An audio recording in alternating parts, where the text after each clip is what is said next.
feel like they're a very great defensive team, and we're a great offensive team. So just being able to figure out what we need to do to help break their press and also their trap defense as well.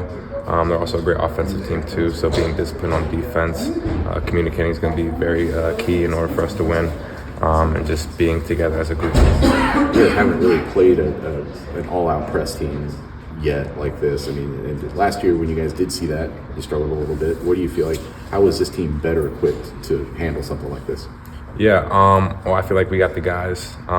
Houston kind of did the same thing that Iowa State's doing now, where they sort of hedge up on ball strings and kind of double the guards. So just being able to get the ball out quick, moving it, and just finding the open shots would be big for us this game. What sort of progress are you seeing defensively? Maybe going back to when you guys were in the Bahamas. I know coming out of the Memphis game, it was still kind of a concern. But then, did a corner get turned against Texas Tech? What have you been seeing in the games since then? Yeah, I feel like, especially for Texas Tech, just being able to neutralize JT Toppin and Christian Anderson. So we kind of had our game plan just around those two mostly.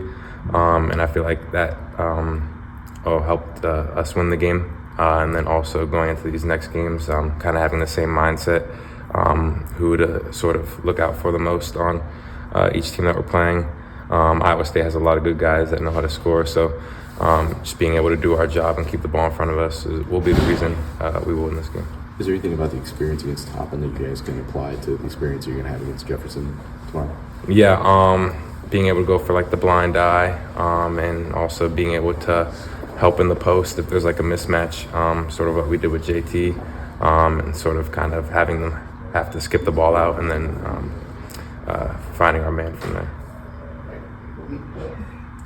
Iowa State's three-point offense is one of the best shooting teams in the country. How important is it to limit their three-point shooting tomorrow? Yeah, I feel like it's very important. They have a lot of good shooters on their team, so just being able to figure out where they are on the court, have a high stick hand, and prevent them from getting those wide-open looks will be very important. Yeah. And this big-time matchup in Mackey, first one this season. Kind of how does that get you more energized for this big matchup? Yeah, definitely. I feel like with this great team coming in, like the fans are going to get into it a lot more, which will also help us get into a lot more if we're struggling at times or going on a little bit of a run.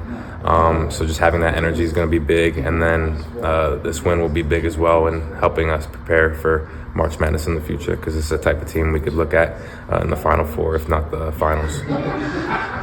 What is big man passing